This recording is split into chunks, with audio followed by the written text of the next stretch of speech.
Romanos capítulo 1. Saludos de Pablo. Yo, Pablo, esclavo de Cristo Jesús, y elegido por Dios para ser apóstol y enviado a predicar su buena noticia, escribo esta carta. Dios prometió esa buena noticia hace tiempo por medio de sus profetas en las Sagradas Escrituras. La buena noticia trata de su Hijo.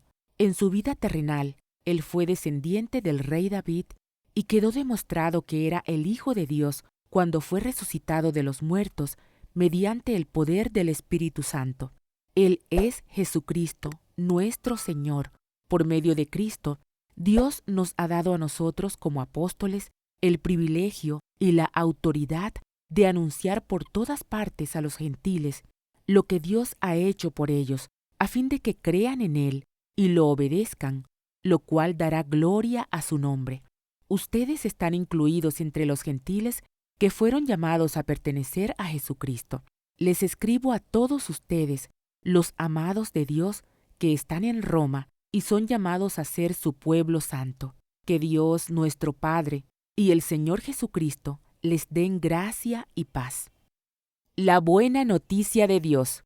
Ante todo, les digo que mediante Jesucristo, le doy gracias a mi Dios por todos ustedes, porque en todas partes del mundo se habla de la fe que tienen en Él. Dios sabe cuántas veces los recuerdo en mis oraciones. Día y noche hago mención de ustedes y sus necesidades delante de Dios, a quien sirvo con todo mi corazón, anunciando la buena noticia acerca de su Hijo. Algo que siempre pido en oración es que Dios mediante se presente la oportunidad de ir por fin a verlos, pues tengo muchos deseos de visitarlos para llevarles algún don espiritual que los ayude a crecer firmes en el Señor. Cuando nos encontremos, quiero alentarlos en la fe, pero también me gustaría recibir aliento de la fe de ustedes. Quiero que sepan, amados hermanos, que me propuse muchas veces ir a visitarlos, pero hasta el momento me vi impedido. Mi deseo es trabajar entre ustedes y ver frutos espirituales, tal como he visto entre otros gentiles, pues siento una gran obligación tanto con los habitantes del mundo civilizado como con los del resto del mundo, con los instruidos y los incultos por igual. Así que estoy ansioso por visitarlos también a ustedes que están en Roma para predicarles la buena noticia. Pues no me avergüenzo de la buena noticia acerca de Cristo, porque es poder de Dios en acción para salvar a todos los que creen, a los judíos primero y también a los gentiles. Esa buena noticia nos revela cómo Dios nos hace justos ante sus ojos, lo cual se logra del principio al fin por medio de la fe. Como dicen las Escrituras, es por medio de la fe que el justo tiene vida. La ira de Dios contra el pecado. Pero Dios muestra su ira desde el cielo contra todos los que son pecadores y perversos, que detienen la verdad con su perversión. Ellos conocen la verdad acerca de Dios, porque Él se la ha hecho evidente, pues desde la creación del mundo, todos han visto los cielos y la tierra. Por medio de todo lo que Dios hizo, ellos pudieron ver a simple vista las cualidades invisibles, así que no tienen ninguna excusa para no conocer a Dios. Es cierto, ellos conocieron a Dios, pero no quisieron adorarlo como Dios ni darle gracias. En cambio, comenzaron a inventar ideas necias sobre Dios. Como resultado, la mente les quedó en oscuridad y confusión. Afirmaban ser sabios, pero se convirtieron en completos necios. Y, en lugar de adorar al Dios inmortal y glorioso, rindieron culto a ídolos que ellos mismos se hicieron con formas de simples mortales, de aves, de animales de cuatro patas y de reptiles. Entonces Dios los abandonó para que hicieran todas las cosas vergonzosas que deseaban en su corazón. Como resultado, usaron sus cuerpos para hacerse cosas viles y degradantes entre sí. Cambiaron la verdad acerca de Dios por una mentira, y así rindieron culto y sirvieron a las cosas que Dios creó, pero no al Creador mismo, quien es digno de entera alabanza. Amén. Por esa razón, Dios los abandonó a sus pasiones vergonzosas. Aún, las mujeres se rebelaron contra la forma natural de tener relaciones sexuales y, en cambio, dieron rienda suelta al sexo unas con otras. Los hombres, por su parte, en lugar de tener relaciones sexuales normales con la mujer, ardieron en pasiones unos con otros. Los hombres hicieron cosas vergonzosas con otros hombres y, como consecuencia de ese pecado, sufrieron dentro de sí el castigo que merecían. Por pensar que era una tontería reconocer a Dios, Él los abandonó a sus tontos racionamientos y dejó que hicieran cosas que jamás deberían hacerse. Se llenaron de toda clase de perversiones, pecados, avaricia, odio, envidia, homicidios, peleas, engaños, conductas maliciosas y chismes. Son traidores, insolentes, arrogantes, fanfarrones y gente que odia a Dios. Inventan nuevas formas de pecar y desobedecen a sus padres. No quieren entrar en razón, no cumplen lo que prometen, son crueles y no tienen compasión. Saben bien que la justicia de Dios exige que los que hacen esas cosas merecen morir, pero ellos igual las hacen. Peor aún, incitan a otros a que también las hagan. Romanos capítulo 2. Juicio de Dios contra el pecado. Tal vez crees que puedes condenar a tales individuos, pero tu maldad es igual que la de ellos y no tienes ninguna excusa. Cuando dices que son perversos y merecen ser castigados, te condenas a ti mismo porque tú, que juzgas a otros, también practicas las mismas cosas. Y sabemos que Dios en su justicia castigará a todos los que hacen tales cosas. Y tú, que juzgas a otros por hacer esas cosas, ¿cómo crees que podrás evitar el juicio de Dios cuando tú haces lo mismo? ¿No te das cuenta de lo bondadoso, tolerante y paciente que es Dios contigo? ¿Acaso eso no significa nada para ti? ¿No ves que la bondad de Dios es para guiarte a que te arrepientas y abandones tu pecado?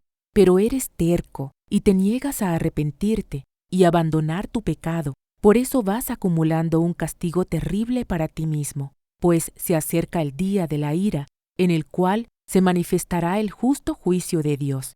Él juzgará a cada uno según lo que haya hecho. Dará vida eterna a los que siguen haciendo el bien, pues de esa manera demuestran que buscan la gloria, el honor y la inmortalidad que Dios ofrece, pero derramará su ira y enojo sobre los que viven para sí mismos, los que se niegan a obedecer la verdad y en cambio viven entregados a la maldad. Habrá aflicción y angustia para todos los que siguen haciendo lo malo, para los judíos primero y también para los gentiles. Pero habrá gloria, honra y paz de parte de Dios para todos los que hacen lo bueno, para los judíos primero y también para los gentiles. Pues Dios no muestra favoritismo. Los gentiles serán destruidos por el hecho de pecar, aunque nunca tuvieron la ley escrita de Dios, y los judíos, quienes sí tienen la ley de Dios, serán juzgados por esa ley porque no la obedecen. Pues el simple acto de escuchar la ley no nos hace justos ante Dios. Es obedecer la ley lo que nos hace justos ante sus ojos. Aunque los gentiles, quienes no cuentan con la ley escrita de Dios, muestran que conocen esa ley cuando, por instinto, la obedecen, aunque nunca la hayan oído. Ellos demuestran que tienen la ley de Dios escrita en el corazón, pues su propia conciencia y sus propios pensamientos o los acusan o les indican que están haciendo lo correcto. Y el mensaje que proclamo es que se acerca el día en que Dios juzgará por medio de Cristo Jesús la vida secreta de cada uno. Los judíos y la ley. Tú que te llamas judío, confías en la ley de Dios y te jactas de tu relación especial con Él. Tú sabes lo que a Él le agrada, sabes bien qué es lo correcto, porque se te ha enseñado su ley. Estás convencido de que eres guía para los ciegos y luz para los que andan perdidos en la oscuridad. Piensas que puedes instruir al ignorante y enseñar a los niños los caminos de Dios, pues estás seguro de que la ley de Dios te da pleno conocimiento y toda la verdad. Ahora bien, si tú enseñas a otros, ¿por qué no te enseñas a ti mismo? Predicas a otros que no se debe robar, pero tú robas. Dices que está mal cometer adulterio, pero tú cometes adulterio. Condenas la idolatría, pero tú usas objetos robados de los templos paganos. Te sientes muy orgulloso de conocer la ley, pero deshonras a Dios al quebrantarla. No es extraño que las Escrituras digan: los gentiles blasfeman el nombre de Dios por causa de ustedes. La ceremonia judía de la circuncisión solo tiene valor si obedeces la ley de Dios, pero si no obedeces la ley de Dios, no estás en mejor condición que un gentil incircunciso. Y si los gentiles obedecen la ley de Dios, ¿acaso Él no los considerará su propio pueblo? De hecho, los gentiles incircuncisos que cumplen la ley de Dios los condenarán a ustedes, judíos, que están circuncidados y tienen la ley de Dios, pero no la obedecen. Pues no se es un verdadero judío solo por haber nacido de padres judíos, ni por haber pasado por la ceremonia de la circuncisión. No, un verdadero judío es aquel que tiene el corazón recto a los ojos de Dios. La verdadera circuncisión no consiste meramente en obedecer la letra de la ley, sino que es un cambio en el corazón, producido por el Espíritu de Dios. Y una persona con un corazón transformado busca la aprobación de Dios, no de la gente. Romanos capítulo 3. Dios permanece fiel. Entonces, ¿cuál es la ventaja de ser judío? ¿Tiene algún valor la ceremonia de la circuncisión? Claro que sí, tiene muchos beneficios. En primer lugar, a los judíos se le confió toda la revelación de Dios. Es cierto, algunos de ellos fueron infieles, pero ¿acaso eso significa que, porque ellos fueron infieles, Dios también será infiel? Por supuesto que no. Aun cuando todos los demás sean mentirosos, Dios es veraz, como dicen las Escrituras acerca de Él. Quedará demostrado que tienes razón en lo que dices y ganarás tu caso en los tribunales. Sin embargo, algunos podrían decir: nuestro pecado cumple un buen propósito porque muestra a otros lo justo que es Dios. ¿No es injusto entonces que Dios nos castigue? Este no es más que un punto de vista humano. De ninguna manera. Si Dios no fuera completamente justo, ¿cómo tendría autoridad para juzgar al mundo? Sin embargo, alguien podría seguir argumentando: ¿por qué Dios me juzga como pecador si mi mentira realza su veracidad y le da más gloria a Él? Algunos incluso nos difaman asegurando que nosotros decimos: cuanto más pecamos, mejor. Los que dicen tales cosas merecen ser condenados. Todos somos pecadores. Ahora bien, ¿llegamos a la conclusión de que los judíos somos mejores que los demás? Para nada. Tal como acabamos de demostrar, todos, sean judíos o gentiles, están bajo el poder del pecado. Como dicen las Escrituras, no hay ni un solo justo, ni siquiera uno. Nadie es realmente sabio, nadie busca a Dios. Todos se desviaron, todos se volvieron inútiles. No hay ni uno solo que haga lo bueno, ni uno solo. Lo que hablan es repugnante como el olor que sale de una tumba abierta. Su lengua está llena de mentiras. Veneno de serpientes gotea de sus labios. Su boca está llena de maldición y amargura. Se apresuran a matar. Siempre hay sufrimiento y destrucción en sus caminos. No saben dónde encontrar paz. No tienen temor de Dios en absoluto. Obviamente, la ley se aplica a quienes fue entregada porque su propósito es evitar que la gente tenga excusas y demostrar que todo el mundo es culpable delante de Dios, pues nadie llegará jamás a ser justo ante Dios por hacer lo que la ley manda. La ley sencillamente nos muestra lo pecadores que somos. Cristo sufrió nuestro castigo, pero ahora, tal como se prometió tiempo atrás en los escritos de Moisés y de los profetas, Dios nos ha mostrado cómo podemos ser justos ante Él sin cumplir con las exigencias de la ley. Dios nos hace justos a sus ojos cuando ponemos nuestra fe en Jesucristo, y eso es verdad para todo el que cree, sea quien fuere, pues todos hemos pecado. Nadie puede alcanzar la meta gloriosa establecida por Dios. Sin embargo, con una bondad que no merecemos, Dios nos declara justos por medio de Cristo Jesús, quien nos liberó del castigo de nuestros pecados, pues Dios ofreció a Jesús como el sacrificio por el pecado. Las personas son declaradas justas a los ojos de Dios cuando creen que Jesús sacrificó su vida al derramar su sangre. Ese sacrificio muestra que Dios actuó con justicia cuando se contuvo y no castigó a los que pecaron en el pasado porque miraba hacia el futuro, y de ese modo los incluiría en lo que llevaría a cabo en el tiempo presente. Dios hizo todo eso para demostrar su justicia, porque Él mismo es justo e imparcial, y declara a los pecadores justos a sus ojos cuando ellos creen en Jesús. ¿Podemos entonces jactarnos de haber hecho algo para que Dios nos acepte? No, porque nuestra libertad de culpa y cargo no se basa en la obediencia de la ley, está basada en la fe. Así que somos declarados justos a los ojos de Dios por medio de la fe y no por obedecer la ley. Después de todo, ¿acaso Dios es solo el Dios de los judíos? ¿No es también el Dios de los gentiles? Claro que sí, hay solo un Dios, y Él declara justos a judíos y gentiles únicamente por medio de la fe. Entonces, si hacemos énfasis en la fe, ¿eso significa que podemos olvidarnos de la ley? Por supuesto que no. De hecho, solo cuando tenemos fe, cumplimos verdaderamente la ley. Romanos capítulo 4. La fe de Abraham. Humanamente hablando, Abraham fue el fundador de nuestra nación judía. ¿Qué descubrió él acerca de llegar a ser justos ante Dios? Que si sus buenas acciones le hubieran servido para que Dios lo aceptara, habría tenido de qué jactarse, pero esa no era la forma de actuar de Dios. Pues las Escrituras nos dicen, Abraham le creyó a Dios, y Dios consideró a Abraham justo debido a su fe. Cuando la gente trabaja, el salario que recibe no es un regalo, sino algo que se ha ganado. Pero la gente no es considerada justa por sus acciones, sino por su fe en Dios, quien perdona a los pecadores. David también habló de lo mismo cuando describió la felicidad de los que son declarados justos sin hacer esfuerzos para lograrlo. ¡Oh, qué alegría para aquellos a quienes se les perdona la desobediencia, a quienes se les cubren los pecados! Sí, qué alegría para aquellos a quienes el Señor les borró el pecado de su cuenta.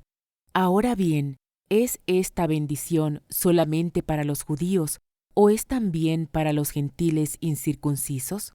Como venimos diciendo, Dios consideró a Abraham justo debido a su fe. Pero ¿cómo sucedió esto? ¿Se le consideró justo solo después de ser circuncidado o fue antes? Es evidente que Dios aceptó a Abraham antes de que fuera circuncidado. La circuncisión era una señal de que Abraham ya tenía fe y de que Dios ya lo había aceptado y declarado justo aún antes de que fuera circuncidado. Por lo tanto, Abraham es el padre espiritual de los que tienen fe, pero no han sido circuncidados. A ellos se les considera justos debido a su fe. Y Abraham también es el padre espiritual de los que han sido circuncidados, pero solo si tienen la misma clase de fe que tenía Abraham antes de ser circuncidado. Obviamente, la promesa que Dios hizo de dar toda la tierra a Abraham y a sus descendientes no se basaba en la obediencia de Abraham a la ley, sino en una relación correcta con Dios, la cual viene por la fe. Si la promesa de Dios es solo para los que obedecen la ley, entonces la fe no hace falta y la promesa no tiene sentido, pues la ley siempre trae castigo para los que tratan de obedecerla. La única forma de no violar la ley es no tener ninguna ley para violar, así que la promesa se recibe por medio de la fe. Es un regalo inmerecido. Y vivamos o no de acuerdo con la ley de Moisés, todos estamos seguros de recibir esta promesa si tenemos una fe como la de Abraham, quien es el padre de todos los que creen. A eso se refieren las Escrituras cuando citan lo que Dios le dijo: «Te hice padre de muchas naciones». Eso sucedió porque Abraham creyó en el Dios que da vida a los muertos y crea cosas nuevas de la nada. Aun cuando no había motivos para tener esperanza, Abraham siguió teniendo esperanza, porque había creído en que llegaría a ser el padre de muchas naciones. Pues Dios le había dicho: «Esa será la cantidad de descendientes que tendrás». Y la fe de Abraham no se debilitó, a pesar de que él reconocía que por tener unos 100 años de edad, su cuerpo ya estaba muy anciano para tener hijos, igual que el vientre de Sara. Abraham siempre creyó la promesa de Dios sin vacilar. De hecho, su fe se fortaleció aún más y así le dio gloria a Dios. Abraham estaba plenamente convencido de que Dios es poderoso para cumplir todo lo que promete, y debido a su fe, Dios lo consideró justo. Y el hecho de que Dios lo considerara justo no fue solo para beneficio de Abraham, sino que quedó escrito también para nuestro beneficio, porque nos asegura que Dios nos considerará justos a nosotros también si creemos en Él, quien levantó de los muertos a Jesús nuestro Señor. Él fue entregado a la muerte por causa de nuestros pecados y resucitado para hacernos justos a los ojos de Dios. Romanos capítulo 5. La fe produce alegría. Por lo tanto, ya que fuimos declarados justos a los ojos de Dios por medio de la fe, tenemos paz con Dios gracias a lo que Jesucristo nuestro Señor hizo por nosotros. Debido a nuestra fe, Cristo nos hizo entrar en este lugar de privilegio inmerecido en el cual ahora permanecemos y esperamos con confianza y alegría participar de la gloria de Dios. También nos alegramos al enfrentar pruebas y dificultades porque sabemos que nos ayudan a desarrollar resistencia, y la resistencia desarrolla firmeza de carácter, y el carácter fortalece nuestra esperanza segura de salvación. Y esa esperanza no acabará en desilusión, pues sabemos con cuánta ternura nos ama Dios, porque nos ha dado el Espíritu Santo para llenar nuestro corazón con su amor. Cuando éramos totalmente incapaces de salvarnos, Cristo vino en el momento preciso y murió por nosotros, pecadores. Ahora bien, casi nadie se ofrecerá a morir por una persona honrada, aunque tal vez alguien podría estar dispuesto a dar su vida por una persona extraordinariamente buena. Pero Dios mostró el gran amor que nos tiene al enviar a Cristo a morir por nosotros cuando todavía éramos pecadores. Entonces, como se nos declaró justo a los ojos de Dios por la sangre de Cristo, con toda seguridad, Él nos salvará de la condenación de Dios. Pues como nuestra amistad con Dios quedó restablecida por la muerte de su Hijo, cuando todavía éramos sus enemigos, con toda seguridad, seremos salvos por la vida de su Hijo. Así que ahora podemos alegrarnos por nuestra nueva y maravillosa relación con Dios, gracias a que nuestro Señor Jesucristo nos hizo amigos de Dios. Comparación entre Adán y Cristo. Cuando Adán pecó, el pecado entró en el mundo. El pecado de Adán introdujo la muerte, de modo que la muerte se extendió a todos porque todos pecaron. Es cierto, la gente ya pecaba aún antes de que se entregara la ley, pero no se le tomaba en cuenta como pecado porque todavía no existía ninguna ley para violar. Sin embargo, desde los tiempos de Adán hasta los de Moisés, todos murieron, incluso los que no desobedecieron un mandamiento explícito de Dios, como lo hizo Adán. Ahora bien, Adán es un símbolo, una representación de Cristo, quien aún tenía que venir, pero hay una gran diferencia entre el pecado de Adán y el regalo del favor inmerecido de Dios. Pues el pecado de un solo hombre, Adán, trajo muerte a muchos, pero aún más grande es la gracia maravillosa de Dios y el regalo de su perdón para muchos por medio de otro hombre, Jesucristo. Y el resultado del regalo del favor inmerecido de Dios es muy diferente de la consecuencia del pecado de ese primer hombre, pues el pecado de Adán llevó a la condenación, pero el regalo de Dios nos lleva a ser declarados justo a los ojos de Dios, a pesar de que somos culpables de muchos pecados. Pues el pecado de un solo hombre, Adán, hizo que la muerte reinara sobre muchos, pero aún más grande es la gracia maravillosa de Dios y el regalo de su justicia, porque todos los que lo reciben vivirán en victoria sobre el pecado y la muerte por medio de un solo hombre, Jesucristo. Así es, un solo pecado de Adán trae condenación para todos, pero un solo acto de justicia de Cristo trae una relación correcta con Dios y vida nueva para todos. Por uno solo que desobedeció a Dios, muchos pasaron a ser pecadores, pero por uno solo que obedeció a Dios, muchos serán declarados justos. La ley de Dios fue entregada para que toda la gente se diera cuenta de la magnitud de su pecado, pero mientras más pecaba la gente, más abundaba la gracia maravillosa de Dios. Entonces, así como el pecado reinó sobre todos y los llevó a la muerte, ahora reina en cambio la gracia maravillosa de Dios, la cual nos pone en la relación correcta con Él y nos da como resultado la vida eterna por medio de Jesucristo nuestro Señor. Romanos capítulo 6. Cristo quebró el poder del pecado. Ahora bien, ¿deberíamos seguir pecando para que Dios nos muestre más y más su gracia maravillosa? Por supuesto que no. Nosotros hemos muerto al pecado. Entonces, ¿cómo es posible que sigamos viviendo en pecado? ¿O acaso olvidaron que, cuando fuimos unidos a Cristo en el bautismo, nos unimos a Él en su muerte? Pues hemos muerto y fuimos sepultados con Cristo mediante el bautismo, y tal como Cristo fue levantado de los muertos por el poder glorioso del Padre, ahora nosotros también podemos vivir una vida nueva. Dado que fuimos unidos a Él en su muerte, también seremos resucitados como Él. Sabemos que nuestro antiguo ser pecaminoso fue crucificado con Cristo para que el pecado perdiera su poder en nuestra vida. Ya no somos esclavos del pecado, pues cuando morimos con Cristo, fuimos liberados del poder del pecado, y dado que morimos con Cristo, sabemos que también viviremos con Él. Estamos seguros de eso, porque Cristo fue levantado de los muertos y nunca más volverá a morir. La muerte ya no tiene ningún poder sobre Él. Cuando Él murió, murió una sola vez, a fin de quebrar el poder del pecado, pero ahora que Él vive, vive para la gloria de Dios. Así también ustedes deberían considerarse muertos al poder del pecado y vivos para Dios por medio de Cristo Jesús. No permitan que el pecado controle la manera en que viven.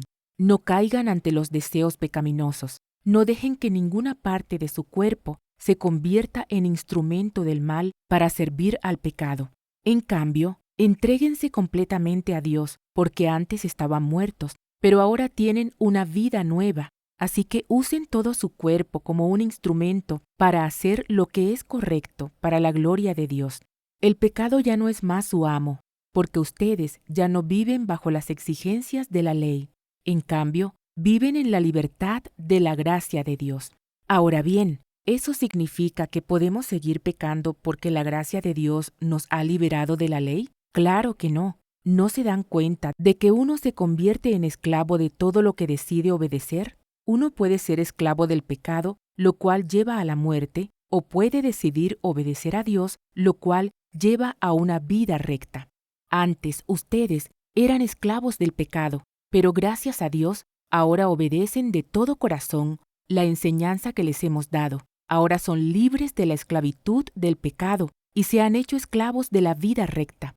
Uso la ilustración de la esclavitud para ayudarlos a entender todo esto, porque la naturaleza humana de ustedes es débil. En el pasado, se dejaron esclavizar por la impureza y el desenfreno, lo cual los hundió aún más en el pecado. Ahora deben entregarse como esclavos a la vida recta para llegar a ser santos.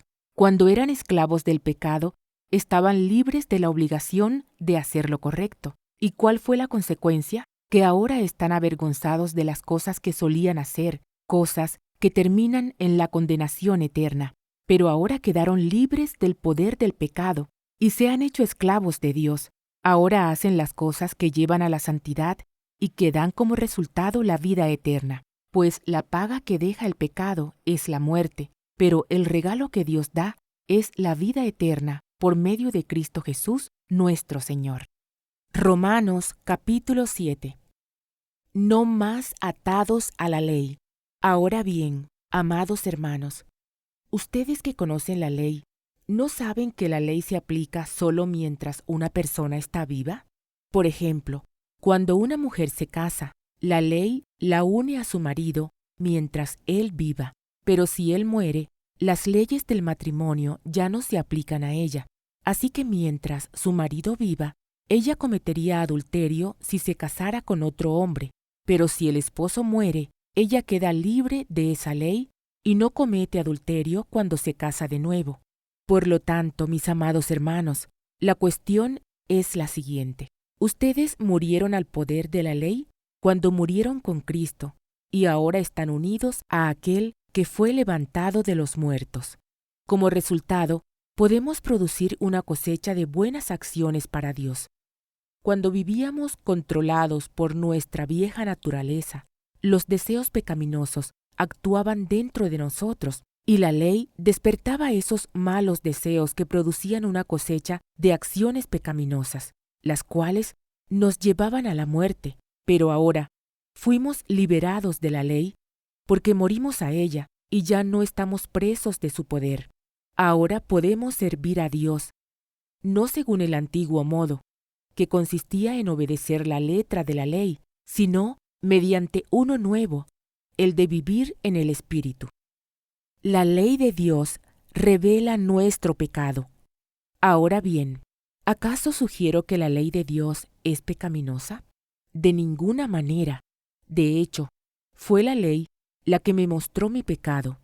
Yo nunca hubiera sabido que codiciar es malo si la ley no dijera no codicies, pero el pecado usó ese mandamiento para despertar toda clase de deseos codiciosos dentro de mí. Si no existiera la ley, el pecado no tendría ese poder. Hubo un tiempo en que viví sin entender la ley. Sin embargo, cuando aprendí, por ejemplo, el mandamiento de no codiciar, el poder del pecado cobró vida y yo morí. Entonces me di cuenta de que los mandatos de la ley, que supuestamente traían vida, trajeron en cambio muerte espiritual. El pecado se aprovechó de esos mandatos y me engañó. Usó los mandatos para matarme. Sin embargo, la ley en sí misma es santa, y sus mandatos son santos, rectos y buenos. Pero ¿cómo puede ser? ¿Acaso la ley que es buena provocó mi muerte? Por supuesto que no. El pecado usó lo que era bueno a fin de lograr mi condena de muerte. Por eso podemos ver qué terrible es el pecado. Se vale de los buenos mandatos de Dios para lograr sus propios fines malvados. La lucha contra el pecado. Por lo tanto, el problema no es con la ley, porque la ley es buena y espiritual. El problema está en mí, porque soy demasiado humano, un esclavo del pecado. Realmente no me entiendo a mí mismo, porque quiero hacer lo que es correcto, pero no lo hago. En cambio, hago lo que odio. Pero si yo sé que lo que hago está mal, eso demuestra que estoy de acuerdo con que la ley es buena. Entonces, no soy yo el que hace lo que está mal, sino el pecado que vive en mí. Yo sé que en mí, es decir, en mi naturaleza pecaminosa, no existe nada bueno. Quiero hacer lo que es correcto, pero no puedo. Quiero hacer lo que es bueno, pero no lo hago. No quiero hacer lo que está mal, pero igual lo hago. Ahora, si hago lo que no quiero hacer, realmente no soy yo el que hace lo que está mal, sino el pecado que vive en mí. He descubierto el siguiente principio de vida, que cuando quiero hacer lo que es correcto, no puedo evitar hacer lo que está mal. Amo la ley de Dios con todo mi corazón, pero hay otro poder dentro de mí que está en guerra con mi mente. Ese poder me esclaviza al pecado que todavía está dentro de mí. Soy un pobre desgraciado. ¿Quién me libertará de esta vida dominada por el pecado y la muerte? Gracias a Dios, la respuesta está en Jesucristo nuestro Señor. Así que ya ven, en mi mente de verdad quiero obedecer la ley de Dios, pero a causa de mi naturaleza pecaminosa, soy esclavo del pecado. Romanos capítulo 8. La vida en el Espíritu. Por lo tanto, ya no hay condenación para los que pertenecen a Cristo Jesús, y porque ustedes pertenecen a Él, el poder del Espíritu que da vida los ha libertado del poder del pecado que lleva a la muerte. La ley de Moisés no podía salvarnos porque nuestra naturaleza pecaminosa es débil, así que Dios hizo lo que la ley no podía hacer. Él envió a su propio Hijo en un cuerpo como el que nosotros, los pecadores, tenemos, y en ese cuerpo, mediante la entrega de su Hijo como sacrificio por nuestros pecados, Dios declaró el fin del dominio que el pecado tenía sobre nosotros. Lo hizo para que se cumpliera totalmente la exigencia justa de la ley a favor de nosotros, que ya no seguimos a nuestra naturaleza pecaminosa, sino que seguimos al Espíritu. Los que están dominados por la naturaleza pecaminosa piensan en cosas pecaminosas, pero los que son controlados por el Espíritu Santo piensan en las cosas que agradan al Espíritu. Por lo tanto, permitir que la naturaleza pecaminosa les controle la mente lleva a la muerte, pero permitir que el Espíritu les controle la mente lleva a la vida y a la paz. Pues la naturaleza pecaminosa es enemiga de Dios, nunca obedeció las leyes de Dios y jamás lo hará. Por eso, los que todavía viven bajo el dominio de la naturaleza pecaminosa nunca pueden agradar a Dios. Pero ustedes no están dominados por su naturaleza pecaminosa, son controlados por el Espíritu si el Espíritu de Dios vive en ustedes. Y recuerden que los que no tienen al Espíritu de Cristo en ellos, de ninguna manera pertenecen a Él, y Cristo vive en ustedes. Entonces, aunque el cuerpo morirá por causa del pecado, el Espíritu les da vida, porque ustedes ya fueron declarados justos ante los ojos de Dios. El Espíritu de Dios, quien levantó a Jesús de los muertos, vive en ustedes, y así como Dios levantó a Cristo Jesús de los muertos, Él dará vida a sus cuerpos mortales mediante el mismo Espíritu quien vive en ustedes. Por lo tanto, amados hermanos, no están obligados a hacer lo que su naturaleza pecaminosa los incita a hacer, pues, si viven obedeciéndola, morirán, pero si mediante el poder del Espíritu hacen morir las acciones de la naturaleza pecaminosa, vivirán. Pues todos los que son guiados por el Espíritu de Dios son hijos de Dios. Y ustedes no han recibido un espíritu que los esclavice al miedo. En cambio, recibieron el Espíritu de Dios cuando Él los adoptó como sus propios hijos. Ahora lo llamamos Abba Padre, pues su Espíritu se une a nuestro espíritu para confirmar que somos hijos de Dios. Así que como somos sus hijos, también somos sus herederos. De hecho, somos herederos junto con Cristo de la gloria de Dios, pero si vamos a participar de su gloria, también debemos participar de su sufrimiento. La gloria futura. Sin embargo, lo que ahora sufrimos no es nada comparado con la gloria que Él nos revelará más adelante, pues toda la creación espera con anhelo el día futuro en que Dios revelará quiénes son verdaderamente sus hijos. Contra su propia voluntad, toda la creación quedó sujeta a la maldición de Dios. Sin embargo, con gran esperanza, la creación espera el día en que será liberada de la muerte y la descomposición, y se unirá a la gloria de los hijos de Dios, pues sabemos que, hasta el día de hoy, toda la creación gime de angustia, como si tuviera dolores de parto, y los creyentes también gemimos, aunque tenemos al Espíritu de Dios en nosotros como una muestra anticipada de la gloria futura, porque anhelamos que nuestro cuerpo sea liberado del pecado y el sufrimiento. Nosotros también deseamos con una esperanza ferviente que llegue el día en que Dios nos dé todos nuestros derechos como sus hijos adoptivos, incluido el nuevo cuerpo que nos prometió. Recibimos esa esperanza cuando fuimos salvos. Si uno ya tiene algo, no necesita esperarlo, pero si deseamos algo que todavía no tenemos, debemos esperar con paciencia y confianza. Además, el Espíritu Santo nos ayuda en nuestra debilidad. Por ejemplo, nosotros no sabemos qué quiere Dios que le pidamos en oración, pero el Espíritu Santo ora por nosotros con gemidos que no pueden expresarse con palabras, y el Padre, quien conoce cada corazón, sabe lo que el Espíritu dice, porque el Espíritu intercede por nosotros, los creyentes, en armonía con la voluntad de Dios. Y sabemos que Dios hace que todas las cosas cooperen para el bien de los que lo aman y son llamados según el propósito que Él tiene para ellos, pues Dios conoció a los suyos de antemano y los eligió para que llegaran a ser como su Hijo, a fin de que su Hijo fuera el hijo mayor de muchos hermanos. Después de haberlos elegido, Dios los llamó para que se acercaran a Él, y una vez que los llamó, los puso en la relación correcta con Él, y luego de ponerlos en la relación correcta con Él, les dio su gloria. Nada puede separarnos del amor de Dios. ¿Qué podemos decir acerca de cosas tan maravillosas como estas? Si Dios está a favor de nosotros, ¿quién podrá ponerse en nuestra contra? Si Dios no se guardó ni a su propio Hijo, sino que lo entregó por todos nosotros, ¿no nos dará también todo lo demás? ¿Quién se atreve a acusarnos a nosotros, a quienes Dios ha elegido para sí? Nadie, porque Dios mismo nos puso en la relación correcta con Él. Entonces, ¿quién nos condenará? Nadie, porque Cristo Jesús murió por nosotros y resucitó por nosotros, y está sentado en el lugar de honor a la derecha de Dios e intercede por nosotros. ¿Acaso hay algo que pueda separarnos del amor de Cristo? ¿Será que Él ya no nos ama si tenemos problemas o aflicciones, si somos perseguidos o pasamos hambre o estamos en la miseria, o en peligro o bajo amenaza de muerte?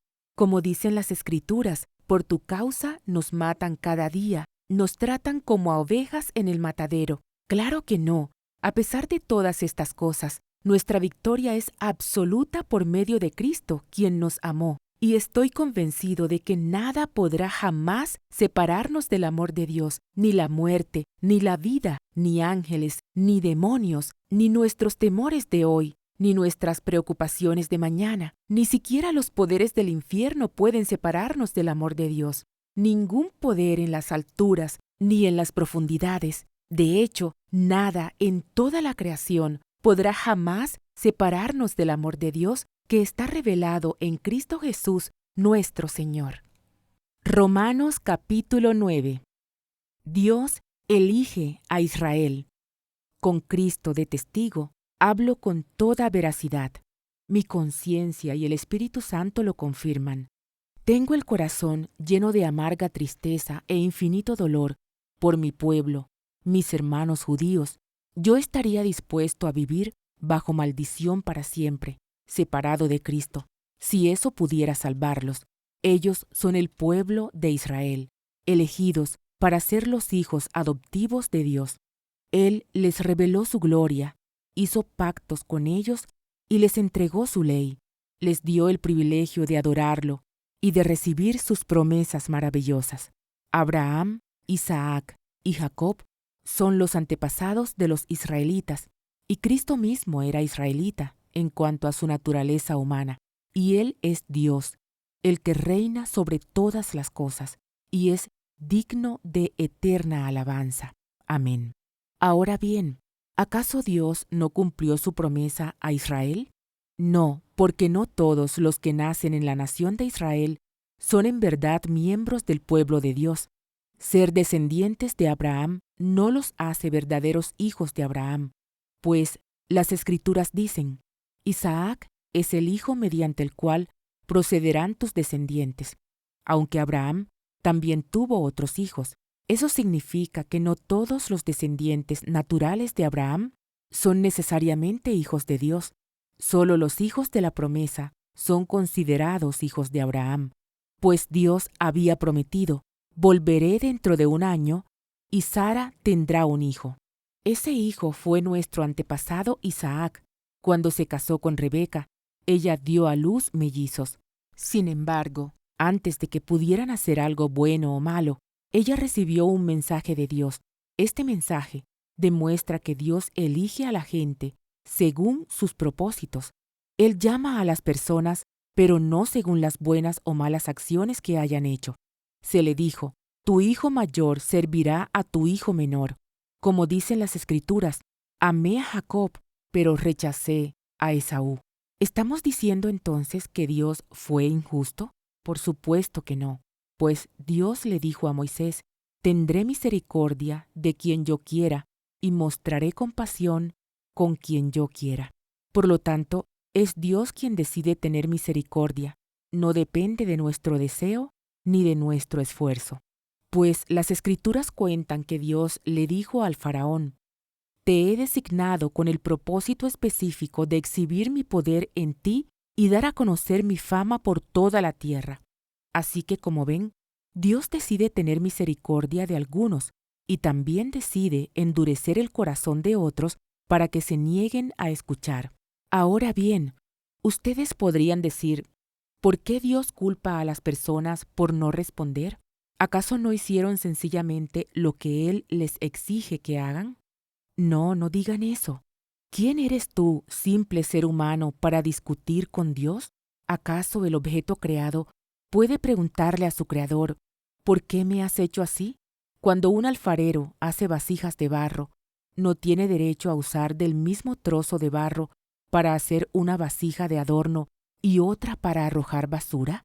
De la misma manera, aunque Dios tiene el derecho de mostrar su enojo y su poder, Él es muy paciente con aquellos que son objeto de su enojo, los que están destinados para destrucción. Lo hace para que las riquezas de su gloria brillen con mucha más intensidad sobre aquellos a quienes les tiene misericordia, los que preparó de antemano para gloria. Y nosotros estamos entre los que eligió, ya sea del grupo de los judíos o de los gentiles. Con respecto a los gentiles, Dios dice en la profecía de Oseas, a los que no eran mi pueblo, ahora los llamaré mi pueblo, y amaré a los que antes no amaba. Y también dice, en el lugar donde se les dijo, ustedes no son mi pueblo, allí serán llamados hijos del Dios viviente. Con respecto a Israel, el profeta Isaías clamó, aunque los hijos de Israel son tan numerosos como la arena de la playa, solo un remanente se salvará, pues el Señor ejecutará su sentencia sobre la tierra, sin demora y de manera terminante. Y lo mismo dijo Isaías en otro lugar, si el Señor de los ejércitos celestiales no hubiera perdonado la vida a unos cuantos de nuestros hijos, habríamos sido exterminados como Sodoma y destruidos como Gomorra. Incredulidad de Israel. ¿Qué significa todo esto? Aunque los gentiles no trataban de seguir las normas de Dios, fueron declarados justos a los ojos de Dios, y eso sucedió por medio de la fe. Pero los hijos de Israel, que se esforzaron tanto en cumplir la ley para llegar a ser justos ante Dios, nunca lo lograron. ¿Por qué no? Porque trataban de hacerse justos ante Dios por cumplir la ley, en lugar de confiar en Él. Tropezaron con la gran piedra en su camino. Dios se los advirtió en las Escrituras cuando dijo, «Pongo en Jerusalén una piedra que hace tropezar a muchos, una roca que los hace caer, pero todo el que confíe en Él jamás será avergonzado». Romanos capítulo 10.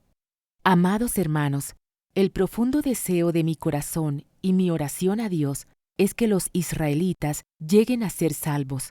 Yo sé que ellos tienen un gran entusiasmo por Dios, pero es un fervor mal encausado, pues no entienden la forma en que Dios hace justas a las personas ante Él. Se niegan a aceptar el modo de Dios y, en cambio, se aferran a su propio modo de hacerse justos ante Él, tratando de cumplir la ley. Sin embargo, Cristo ya cumplió el propósito por el cual se entregó la ley. Como resultado, a todos los que creen en Él, se les declara justos a los ojos de Dios. La salvación es para todos, pues Moisés escribe que la ley exige obediencia a todos sus mandatos para que una persona llegue a ser justa ante Dios, pero el modo de la fe para hacernos justos ante Dios dice, no digas en tu corazón, ¿quién subirá al cielo para hacer bajar a Cristo a la tierra? Ni tampoco digas, ¿quién descenderá al lugar de los muertos para volver a Cristo de nuevo a la vida? En realidad dice, el mensaje está muy cerca de ti, está en tus labios y en tu corazón. Y ese mensaje es el mismo mensaje que nosotros predicamos acerca de la fe. Si confiesas con tu boca que Jesús es el Señor y crees en tu corazón que Dios lo levantó de los muertos, serás salvo, pues es por creer en tu corazón que eres declarado justo ante los ojos de Dios, y es por confesarlo con tu boca que eres salvo. Como nos dicen las Escrituras, todo el que confíe en Él jamás será deshonrado. No hay diferencia entre los judíos y los gentiles en ese sentido. Ambos tienen al mismo Señor, quien da con generosidad a todos los que lo invocan, pues todo el que invoca el nombre del Señor será salvo. Pero ¿cómo pueden ellos invocarlo para que los salve y no creen en Él? ¿Y cómo pueden creer en Él Si nunca han oído de Él, ¿y cómo pueden oír de Él a menos que alguien se los diga? ¿Y cómo irá alguien a contarles sin ser enviado? Por eso las Escrituras dicen, qué hermosos son los pies de los mensajeros que traen buenas noticias. Sin embargo, no todos aceptan la buena noticia, porque el profeta Isaías dijo, Señor, ¿quién ha creído nuestro mensaje? Así que la fe viene por oír, es decir, por oír la buena noticia acerca de Cristo. Pero pregunto, ¿de verdad el pueblo de Israel oyó el mensaje? Claro que sí. El mensaje se ha difundido por toda la tierra, y sus palabras por todo el mundo. Vuelvo a preguntar, ¿entendió realmente el pueblo de Israel? Por supuesto que sí, pues incluso en el tiempo de Moisés, Dios dijo, despertaré sus celos con un pueblo que ni siquiera es una nación. Provocaré su enojo por medio de gentiles insensatos. Luego Isaías habló audazmente de parte de Dios y dijo, me encontraron personas que no me buscaban, me mostré a los que no preguntaban por mí. Pero con respecto a Israel, Dios dijo, todo el día les abrí mis brazos, pero ellos fueron desobedientes y rebeldes. Romanos capítulo 11. Misericordia de Dios con Israel. Entonces preguntó, ¿acaso Dios ha rechazado a su propio pueblo, la nación de Israel? Por supuesto que no. Yo mismo soy israelita, descendiente de Abraham y miembro de la tribu de Benjamín. No, Dios no ha rechazado a su propio pueblo, al cual eligió desde el principio. ¿Se dan cuenta de lo que dicen las Escrituras sobre el tema? El profeta Elías se quejó del pueblo de Israel ante Dios y dijo, Señor, han matado a tus profetas y derribaron tus altares. Soy el único que queda con vida, y ahora me buscan para matarme a mí también. ¿Y recuerdan la respuesta de Dios? Él dijo, no, tengo a 7,000 más que nunca se han inclinado ante Baal. Lo mismo sucede hoy, porque unos cuantos del pueblo de Israel han permanecido fieles por la gracia de Dios, es decir, por su bondad inmerecida al elegirlos. Y como es mediante la bondad de Dios, entonces no es por medio de buenas acciones, pues en ese caso, la gracia de Dios no sería lo que realmente es, gratuita e inmerecida. Así que la situación es la siguiente. La mayoría del pueblo de Israel no ha encontrado el favor de Dios que tanto busca. Unos cuantos sí lo han encontrado, lo que Dios ha elegido. Pero el corazón de los demás fue endurecido, como dicen las Escrituras. Dios los hizo caer en un sueño profundo. Hasta el día de hoy les ha cerrado los ojos para que no vean, y les ha tapado los oídos para que no oigan. También David dijo, que su mesa de abundancia se convierta en una red, en una trampa que los lleve a pensar que todo está bien, que sus bendiciones los hagan tropezar y que reciban su merecido, que sus ojos queden ciegos para que no puedan ver, y la espalda se les encorve para siempre. ¿Acaso el pueblo de Dios tropezó y cayó sin posibilidad de recuperarse? De ninguna manera. El pueblo fue desobediente. Por eso Dios puso la salvación al alcance de los gentiles. Sin embargo, Él quería que su propio pueblo sintiera celos y la reclamara para sí. Ahora bien, si los gentiles fueron enriquecidos porque los israelitas rechazaron la oferta de salvación de Dios, imagínense cuánto más grande será la bendición para el mundo cuando ellos por fin la acepten. Menciono todo lo anterior, especialmente para ustedes los gentiles. Dios me designó apóstol a los gentiles. Pongo énfasis en esto, porque de alguna manera quiero hacer que los hijos de Israel sientan celos de lo que tienen ustedes, los gentiles, y entonces yo pueda salvar a algunos de ellos. Pues si el rechazo de ellos hizo que Dios ofreciera la salvación al resto del mundo, la aceptación de ellos será algo aún más maravilloso. Será vida para los que estaban muertos.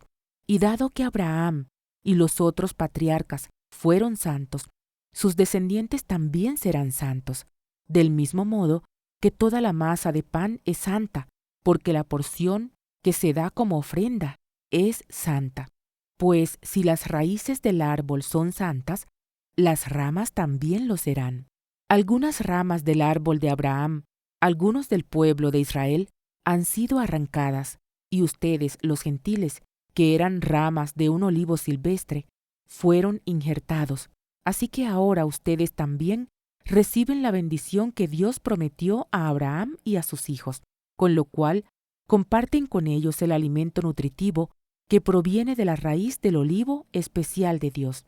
Así que no se jacten de haber sido injertados para reemplazar a las ramas que fueron arrancadas. Ustedes son solo una rama, no son la raíz. Tal vez digas, bueno, esas ramas fueron arrancadas para darme lugar a mí. Es cierto, pero recuerda, esas ramas fueron arrancadas porque no creyeron en Cristo, y tú estás allí porque sí crees. Así que no te consideres tan importante, más bien teme lo que podría suceder, pues si Dios no perdonó a las ramas originales, tampoco te perdonará a ti. Fíjate en que Dios es bondadoso, pero también es severo. Es severo con los que desobedecen, pero será bondadoso contigo si sigues confiando en su bondad. En cambio, si dejas de confiar, tú también serás arrancado por completo. Y si el pueblo de Israel abandona su incredulidad, volverá a ser injertado, pues Dios tiene poder para volver a injertarlo en el árbol. Tú por naturaleza eres una rama cortada de un olivo silvestre. Por lo tanto, si Dios estuvo dispuesto a ir en contra de la naturaleza al injertarte en un árbol cultivado, Él estará mucho más dispuesto a injertar las ramas originales en el árbol al que pertenecen. La misericordia de Dios es para todos. Mis amados hermanos, quiero que entiendan este misterio para que no se vuelvan orgullosos de entre ustedes mismos. Parte del pueblo de Israel tiene el corazón endurecido, pero eso solo durará hasta que se complete el número de gentiles que aceptarán a Cristo. Y entonces todo Israel será salvo, como dicen las Escrituras. El que rescata vendrá de Jerusalén y apartará a Israel de la maldad. Y mi pacto con ellos es que quitaré sus pecados. Muchos del pueblo de Israel ahora son enemigos de la buena noticia, y eso los beneficia a ustedes los gentiles. Sin embargo, ellos todavía son el pueblo que Dios ama, porque Él eligió a los antepasados, Abraham, Isaac y Jacob, pues los dones de Dios y su llamado son irrevocables. Ustedes, los gentiles, antes eran rebeldes contra Dios, pero cuando el pueblo de Israel se rebeló contra Él, Dios tuvo misericordia de ustedes y no de ellos. Ahora ellos son los rebeldes y a ustedes Dios les mostró su misericordia para que ellos también participen de la misericordia de Dios, pues Dios encarceló a todos en la desobediencia para poder tener misericordia de todos. ¡Qué grande es la riqueza, la sabiduría y el conocimiento de Dios! Es realmente imposible para nosotros entender sus decisiones y sus caminos. Pues, ¿quién puede conocer los pensamientos del Señor? ¿Quién sabe lo suficiente para aconsejarlo? ¿Y quién le ha entregado tanto para que Él tenga que devolvérselo? Pues todas las cosas provienen de Él, y existen por su poder y son para su gloria. A Él sea toda la gloria, por siempre. Amén. Romanos capítulo 12. Por lo tanto, amados hermanos, les ruego que entreguen su cuerpo a Dios por todo lo que Él ha hecho a favor de ustedes, que sea un sacrificio vivo y santo, la clase de sacrificio que a Él le agrada. Esa es la verdadera forma de adorarlo. No imiten las conductas ni las costumbres de este mundo. Más bien, dejen que Dios los transforme en personas nuevas al cambiarles la manera de pensar. Entonces, aprenderán a conocer la voluntad de Dios para ustedes, la cual es buena, agradable y perfecta. Basado en el privilegio y la autoridad que Dios me ha dado, le advierto a cada uno de ustedes lo siguiente. Ninguno se crea mejor de lo que realmente es. Sean realistas al evaluarse a ustedes mismos. Háganlo según la medida de fe que Dios les haya dado. Así como nuestro cuerpo tiene muchas partes y cada parte tiene una función específica, el cuerpo de Cristo también.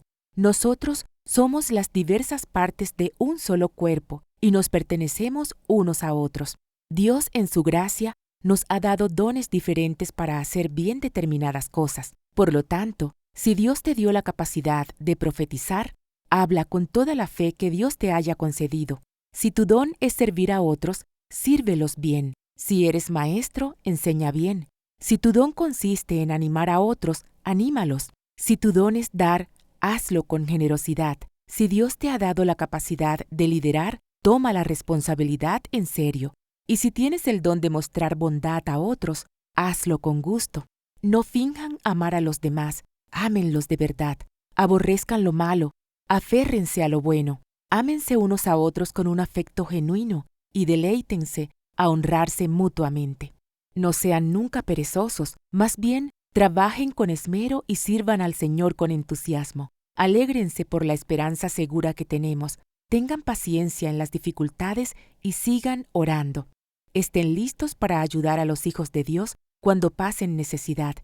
Estén siempre dispuestos a brindar hospitalidad. Bendigan a quienes los persiguen, no los maldigan, sino pídanle a Dios en oración que los bendiga. Alégrense con los que están alegres y lloren con los que lloran. Vivan en armonía unos con otros. No sean tan orgullosos como para no disfrutar de la compañía de la gente común, y no piensen que lo saben todo. Nunca devuelvan a nadie mal por mal. Compórtense de tal manera que todo el mundo vea que ustedes son personas honradas. Hagan todo lo posible por vivir en paz con todos. Queridos amigos, nunca tomen venganza. Dejen que se encargue la justa ira de Dios, pues, dicen las Escrituras, yo tomaré venganza, yo les pagaré lo que se merecen, dice el Señor. En cambio, si tus enemigos tienen hambre, dales de comer, si tienen sed, dales de beber. Al hacer eso, amontonarás carbones encendidos de vergüenza sobre su cabeza. No dejen que el mal los venza, más bien, venzan el mal haciendo el bien. Romanos capítulo 13. Respeto por las autoridades. Toda persona debe someterse a las autoridades de gobierno, pues toda autoridad proviene de Dios, y los que ocupan puestos de autoridad están allí colocados por Dios.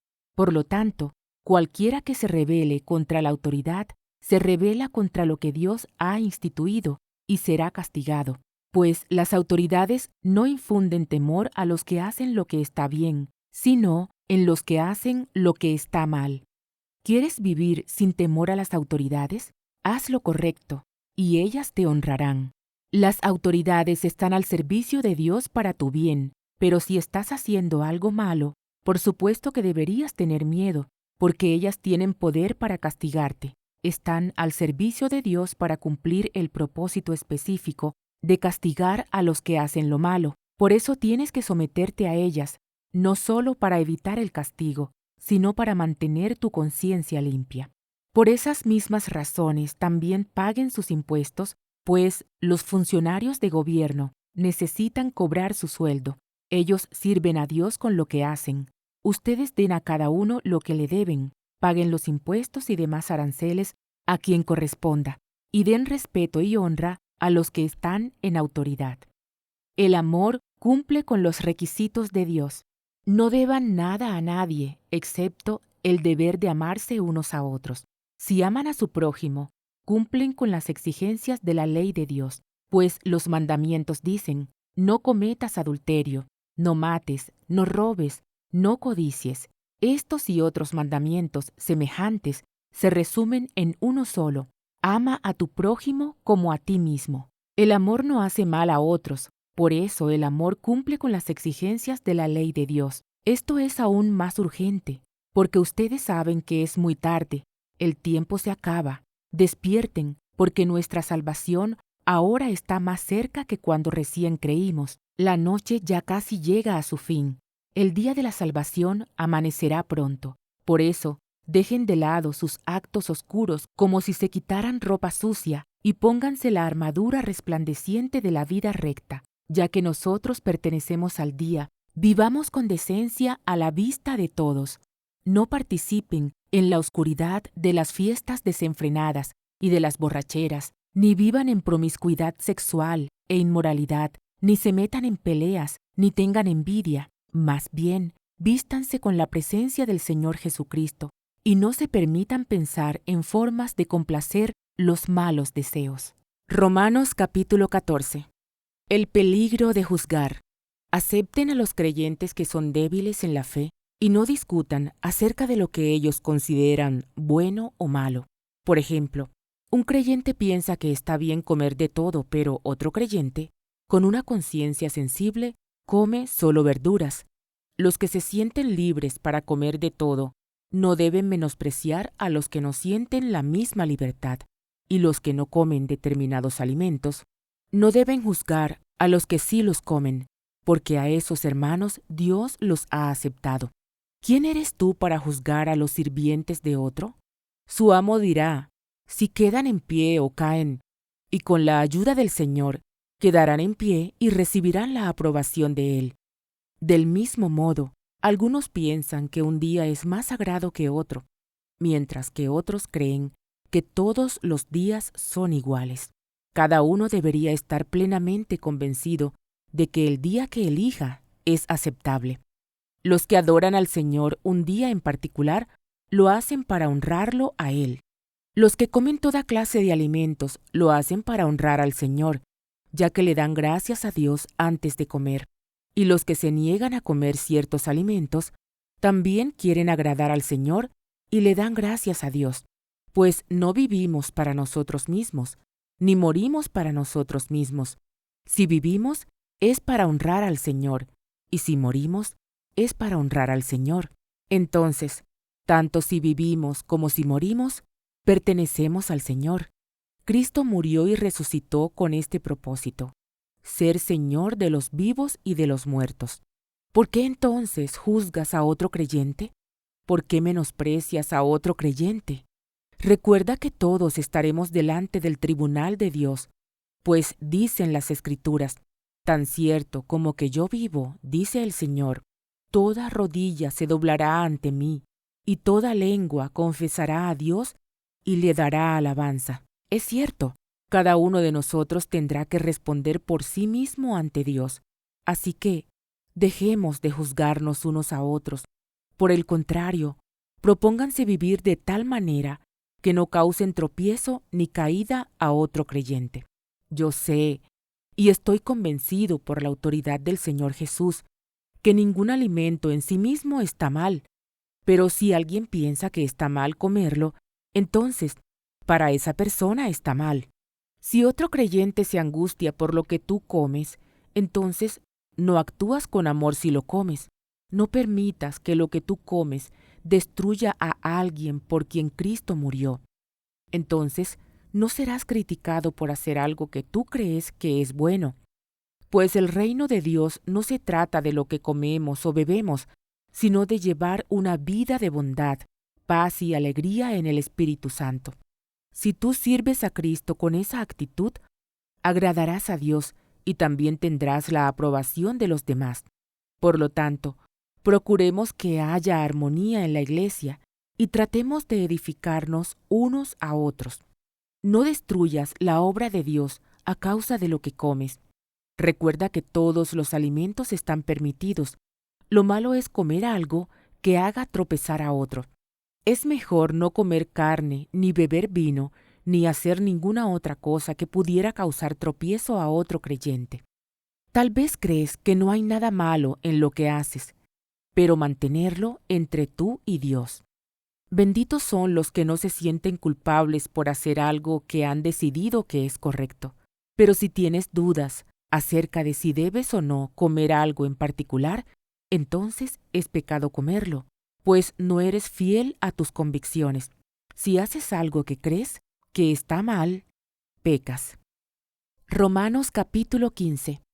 Vivir para ayudar y edificar a otros. Los que somos fuertes debemos tener consideración de los que son sensibles a este tipo de cosas. No debemos agradarnos solamente a nosotros mismos. Deberíamos ayudar a otros a hacer lo que es correcto y edificarlos en el Señor, pues ni siquiera Cristo vivió para agradarse a sí mismo. como dicen las Escrituras, los insultos de aquellos que te insultan, oh Dios, han caído sobre mí.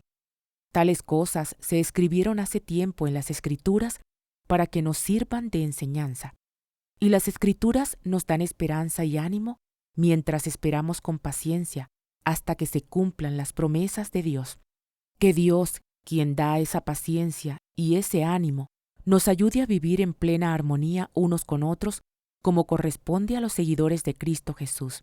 Entonces, todos ustedes podrán unirse en una sola voz para dar alabanza y gloria a Dios, el Padre de nuestro Señor Jesucristo. Cristo los aceptó a ustedes para que Dios reciba la gloria. Recuerden que Cristo vino a servir a los judíos, para demostrar que Dios es fiel a las promesas que les hizo a los antepasados de ellos.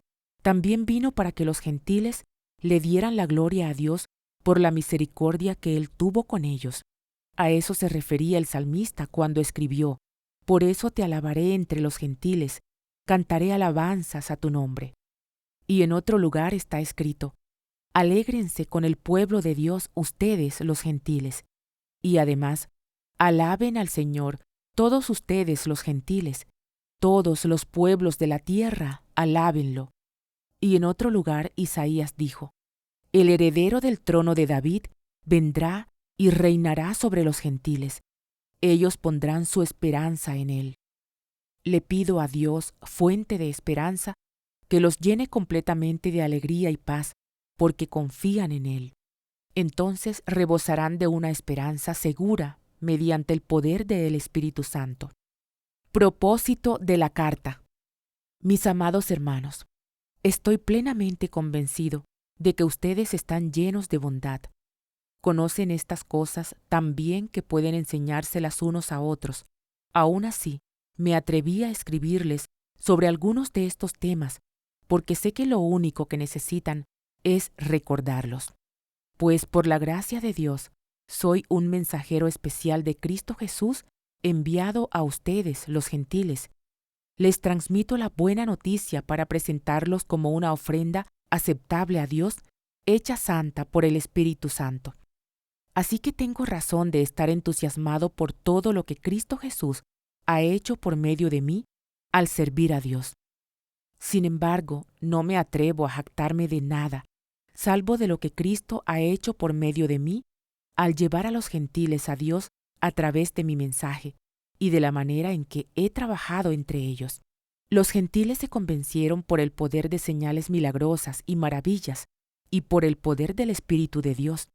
De esa manera, presenté con toda plenitud la buena noticia de Cristo, desde Jerusalén hasta llegar a la región del Ilírico. Mi gran aspiración siempre ha sido predicar la buena noticia donde nunca antes se ha oído el nombre de Cristo, y no donde otro ya ha comenzado una iglesia. He seguido el plan que mencionan las Escrituras, donde dice: «Los que nunca se enteraron de Él, verán, y los que nunca oyeron de Él, entenderán». De hecho, mi visita a ustedes se demoró tanto precisamente porque estuve predicando en esos lugares. Planes de viaje de Pablo. Ahora que terminé mi trabajo en estas regiones y después de todos estos largos años de espera, tengo muchos deseos de ir a verlos. Estoy pensando viajar a España. Cuando lo haga, me detendré en Roma, y luego de disfrutar de la compañía de ustedes por un breve tiempo, podrán ayudarme con lo necesario para mi viaje. Sin embargo, antes de visitarlos, debo ir a Jerusalén para llevar una ofrenda a los creyentes de allí. Pues, les cuento, los creyentes de Macedonia y Acaya, con entusiasmo, juntaron una ofrenda para los creyentes de Jerusalén que son pobres. Lo hicieron con gusto, porque se sienten en deuda con ellos. Dado que los gentiles recibieron las bendiciones espirituales de la buena noticia por parte de los creyentes de Jerusalén, sienten que lo menos que pueden hacer por ellos, a cambio, es ayudarlos económicamente. En cuanto yo entregue ese dinero y termine esa buena acción de los gentiles, iré a visitarlos a ustedes de camino a España. Cuando vaya, estoy seguro de que Cristo bendecirá en abundancia el tiempo que pasemos juntos. Mis amados hermanos, les pido encarecidamente, en el nombre de nuestro Señor Jesucristo, que se unan a mi lucha orando a Dios por mí. Háganlo por el amor que me tienen, ese amor que el Espíritu Santo les ha dado. Pídanle que me libre de los que están en Judea, que se niegan a obedecer a Dios. Pídanle también que los creyentes de allí estén dispuestos a aceptar la ofrenda que llevo a Jerusalén. Entonces, por la voluntad de Dios, podré ir a verlos con un corazón alegre y nos alentaremos unos a otros. Y que Dios, quien nos da su paz, esté con todos ustedes. Amén. Romanos capítulo 16. Pablo saluda a sus amigos. Les encomiendo a nuestra hermana Febe, quien es diaconisa de la iglesia en Cencrea. Recíbanla en el Señor como digna de honra en el pueblo de Dios. Ayúdenla en todo lo que necesite, porque ella ha sido de gran ayuda para muchos, especialmente para mí. Den mis saludos a Priscila y Aquila, mis colaboradores en el ministerio de Cristo Jesús. De hecho, ellos una vez arriesgaron la vida por mí. Yo les estoy agradecido, igual que todas las iglesias de los gentiles. Den también mis saludos a la iglesia que se reúne en el hogar de ellos. Saluden a mi querido amigo Epéneto. Él fue el primero de toda la provincia de Asia que se convirtió en seguidor de Cristo. Denle mis saludos a María, quien ha trabajado tanto por ustedes. Saluden a Andrónico y a Junias, judíos como yo, quienes estuvieron en la cárcel conmigo. Ellos son muy respetados entre los apóstoles y se hicieron seguidores de Cristo antes que yo. Saluden a Amplias, mi querido amigo en el Señor. Saludos también a Urbano, nuestro colaborador en Cristo, y a mi querido amigo Estaquis. Saluden a Apeles, un buen hombre aprobado por Cristo, y den mis saludos a los creyentes de la familia de Aristóbulo. Saluden a Herodión, judío como yo. Saluden a los de la familia de Narciso, que son del Señor. Den mis saludos a Trifena y Trifosa, obreras del Señor, y a la amada Pérsida, quien ha trabajado tanto para el Señor. Saluden a Rufo, a quien el Señor eligió para hacer lo suyo, y también a su querida madre, quien ha sido como una madre para mí. Den mis saludos a Asíncrito, Flegonte, Hermas, Patrobas, Hermes y a los hermanos que se reúnen con ellos. Saluden también a Filólogo, Julia, Nereo y su hermana, y a Olimpas, y a todos los creyentes que se reúnen con ellos. Salúdense unos a otros con amor cristiano. Todas las iglesias de Cristo les envían saludos. Instrucciones finales de Pablo. Y ahora, mis amados hermanos, les pido algo más. Tengan cuidado con los que causan divisiones y trastornan la fe de los creyentes al enseñar cosas que van en contra de las que a ustedes les enseñaron. Manténganse lejos de ellos. Tales personas no sirven a Cristo, nuestro Señor, sirven a sus propios intereses. Con palabras suaves y halagos engañan a la gente inocente, pero todos saben que ustedes son obedientes al Señor. Eso me llena de alegría. Quiero que sean sabios para hacer lo que está bien y sigan siendo inocentes en cuanto a toda clase de mal. El Dios de paz pronto aplastará a Satanás bajo los pies de ustedes. Que la gracia de nuestro Señor Jesús sea con ustedes. Timoteo, mi compañero de trabajo, les manda saludos, igual que Lucio, Jasón y Sosípater, judíos como yo. Yo, Tercio, quien escribo esta carta de parte de Pablo, también les envío mis saludos como uno de los seguidores del Señor. Los saluda Gayo. Él es quien me hospeda y también recibe en su casa a toda la iglesia. Les envía saludos Erasto, el tesorero de la ciudad, y también el hermano Cuarto. Que toda la gloria sea para Dios, quien puede fortalecerlos tal como expresa la buena noticia. En ese mensaje acerca de Jesucristo, se ha revelado su plan para ustedes, los gentiles, un plan que estuvo guardado en secreto desde el principio del tiempo. Pero ahora, tal como lo predijeron los profetas, y el Dios eterno lo ha ordenado, ese mensaje se da a conocer a todos los gentiles en todas partes, para que ellos también puedan creer y obedecerlo a Él. Toda la gloria sea para el único sabio Dios eternamente, por medio de Jesucristo. Amén.